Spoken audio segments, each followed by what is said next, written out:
여러분 안녕하세요. 비밀서점입니다.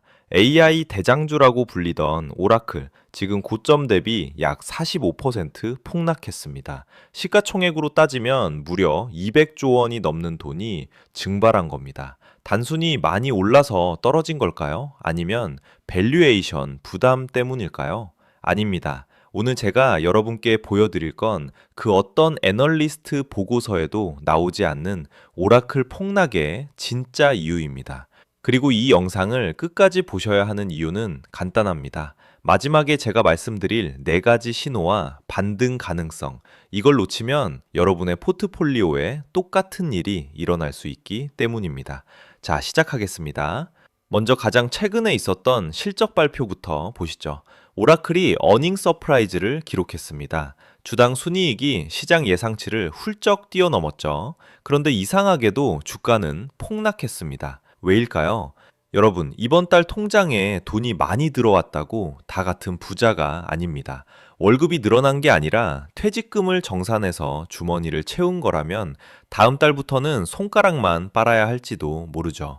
오라클의 실적이 딱 그 꼴입니다.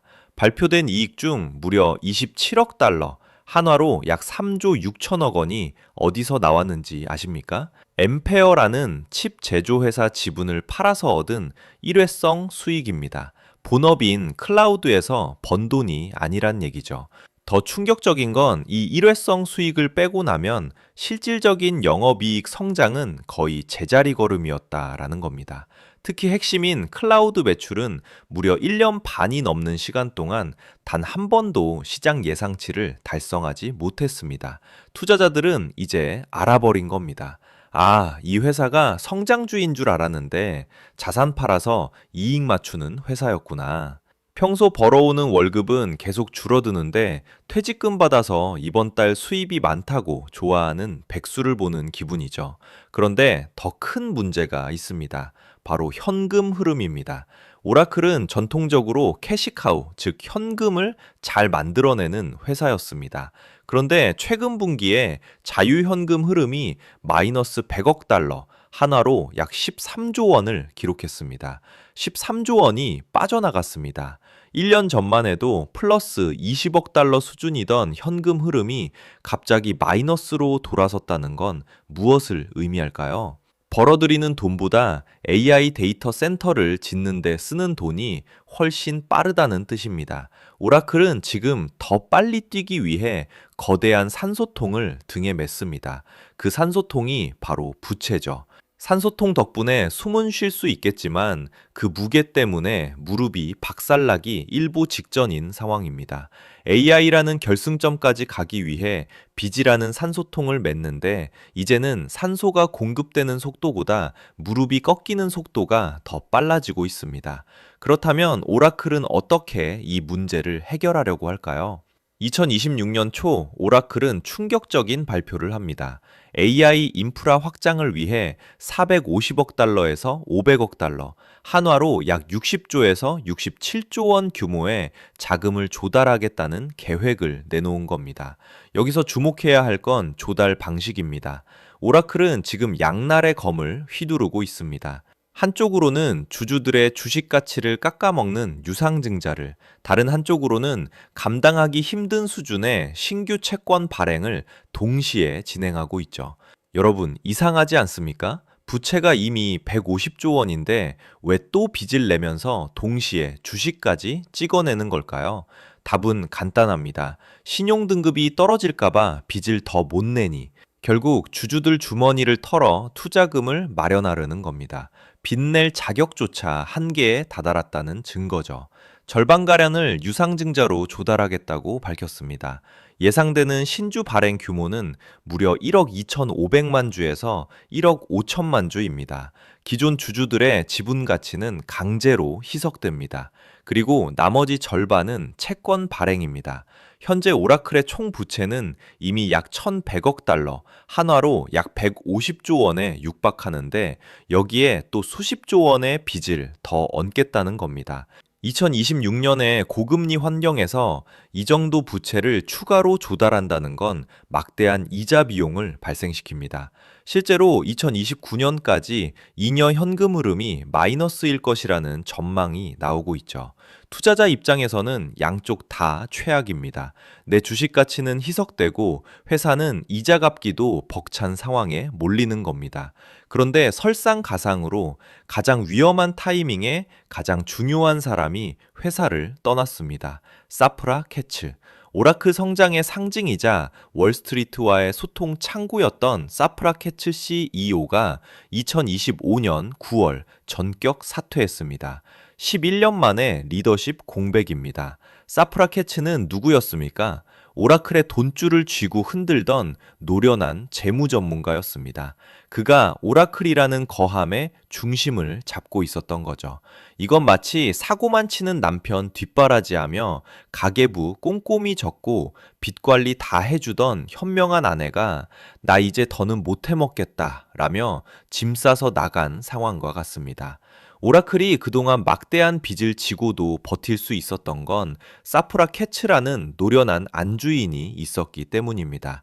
그 안주인이 나갔다는 건 이제 이 집안에 절제라는 단어가 사라질 거라는 가장 위험한 신호입니다. 현재는 기술 중심의 공동 CEO 체제로 전환되었습니다. 배를 어떻게 고칠지는 알지만 돈을 어떻게 아낄지는 모르는 기술자들만 남은 겁니다.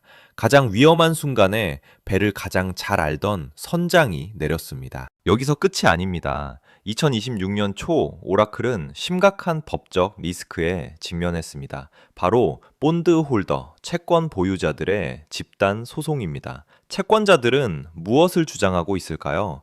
오라클이 AI 데이터 센터 건설을 위해 향후 얼마나 막대한 부채를 더 끌었어야 하는지를 채권 발행 당시 의도적으로 축소 발표했다. 쉽게 말하면 부채 은폐 의혹입니다.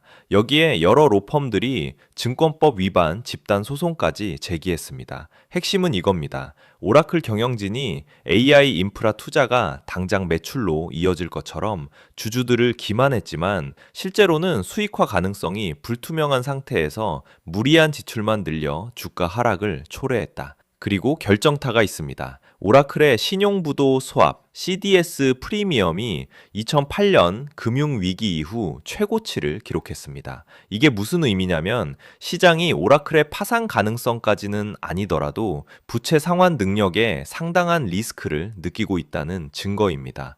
법적 리스크는 기관 투자자들이 가장 싫어하는 요소입니다. 경영진에 대한 신뢰가 무너지는 순간 주가는 복구하기 힘들어집니다.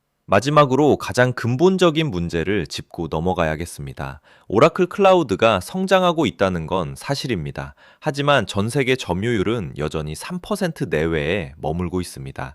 반면 3위 사업자인 구글 클라우드는 최근 48%의 매출 성장률을 기록하며 점유율을 14%까지 끌어올렸습니다. 여러분, 오라클의 본진이 뭔지 아십니까? 바로 데이터베이스입니다. 전 세계 기업들의 정보를 담고 있는 오라클 DB라는 거대한 성이 있었죠. 그런데 그 성을 옮겨 담을 클라우드라는 땅을 구글과 MS한테 다 뺏기고 있습니다. 성주는 그대로인데 성을 세울 땅이 사라지고 있는 겁니다. 더 충격적인 건 오라클이 최근 AWS, 구글과 손을 잡았다는 겁니다. 멀티 클라우드 전략이라고 포장했지만 이건 협력이 아니라 생존을 위한 구걸입니다. 자기네 땅으로 손님이 안 오니까 남의 땅에 월세 내고 들어가서 장사하겠다는 거예요. 이건 플랫폼 기업으로서의 자존심을 버린 마지막 고육지책입니다. 시장은 이제 이런 질문을 던지고 있습니다. 오라클이 빅3, AWS, 아저, 구글 클라우드와 경쟁하기엔 이미 체급 차이가 너무 벌어진 것 아니냐? 이건 마치 비행기 엔진은 구글, 아마존한테 밀려서 하나씩 꺼지고 있는데 기장이 방송으로 우리 기내식은 역대급으로 맛있을 예정입니다. 라고 홍보하는 상황과 같습니다. 승객, 즉 투자자들은 지금 밥이 문제가 아니라 비행기가 추락할까봐 무서운데 말이죠. 수주잔고 100조 원? 좋습니다. 그런데 비행기가 땅에 닿아야 밥을 먹죠. 구글과 MS라는 초음속기들이 옆을 쌩쌩 지나가는데 오라클은 여전히 나중에 줄밥 이야기만 하고 있습니다. 그렇다면 오라클은 정말 끝난 걸까요? 반등은 불가능할까요? 아닙니다. 오라클이 다시 일어설 수 있는 시나리오는 분명히 존재합니다. 첫 번째, 데이터 센터 완공과 실제 매출 전환입니다. 지금 오라클의 가장 큰 문제는 수주는 많은데 실제 매출이 안 나온다는 겁니다. 하지만 2028년부터 지연됐던 데이터 센터들이 본격적으로 가동되기 시작하면 이야기가 달라집니다. 특히 오픈 AI와의 계약이 실제 매출로 전환되는 순간 그동안 종이뭉치 취급받던 수주 잔고가 진짜 돈으로 바뀝니다. 전력 인프라 문제만 해결되면 오라클은 빠르게 현금 흐름을 개선할 수 있습니다. 두 번째, AI 칩 자급자족 체제 완성입니다. 오라클이 엠페어 지분을 팔았다고 비난받았지만 사실 오라클은 이미 자체 AI 칩 개발에 성공했습니다. 엔비디아 GPU에 의존하지 않고 자체 칩으로 데이터 센터를 돌릴 수 있다는 건 비용 구조를 혁명적으로 개선할 수 있다는 의미입니다. 만약 오라클이 자체 칩으로 경쟁사보다 30%에서 40% 저렴한 AI 서비스를 제공할 수 있다면 점유율 3%는 빠르게 두 자릿수로 올라갈 수 있습니다. 세 번째, 엔터프라이즈 시장의 압도적 지배력입니다. 여러분, 오라클의 진짜 강점을 아십니까? 바로 엔터프라이즈, 즉 대기업 시장입니다. 전 세계 포춘 500대 기업 중 90% 이상이 오라클 데이터베이스를 사용하고 있습니다.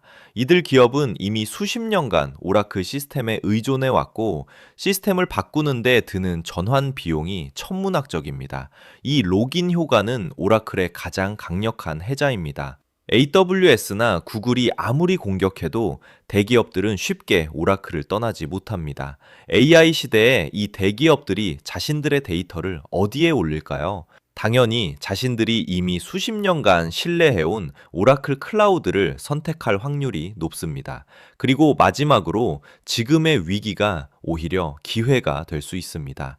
주가가 반토막 났다는 건 밸류에이션이 매력적으로 변했다는 의미이기도 합니다. 만약 오라클이 앞으로 2년 안에 위에서 말한 세 가지 중 두 가지만 성공시킨다면 지금 이 가격은 절호의 매수 기회였다고 회고될 수도 있습니다. 다만 그 전까지는 고통의 시간이 계속될 겁니다. 결론적으로 오라클은 지금 기로에 서 있습니다. 위기가 맞습니다. 하지만 끝은 아닙니다. 문제는 이 위기를 견딜 수 있느냐입니다. 현금 흐름이 마이너스인 상태에서 2년을 버틸 수 있느냐? 유상증자로 희석된 주주들의 인내심이 언제까지 갈 수 있느냐? 그리고 법적 리스크가 실제 재무에 타격을 주지 않고 해결될 수 있느냐? 이 세 가지 질문에 대한 답이 오라클의 미래를 결정할 겁니다. 투자자로서 여러분이 해야 할 일은 명확합니다. 오라클을 믿는다면 데이터 센터 완공 일정을 추적하고 분기마다 실제 매출 전환율을 확인하고 자유현금 흐름이 언제 플러스로 돌아서는지 지켜보십시오. 그리고 네 가지 신호를 계속 체크하십시오.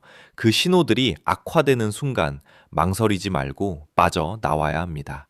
오늘 비밀서점이 준비한 내용은 여기까지입니다. 이 영상이 도움이 되셨다면 구독과 좋아요 부탁드립니다. 다음에도 여러분이 놓치고 있던 진실을 들고 찾아오겠습니다. 감사합니다.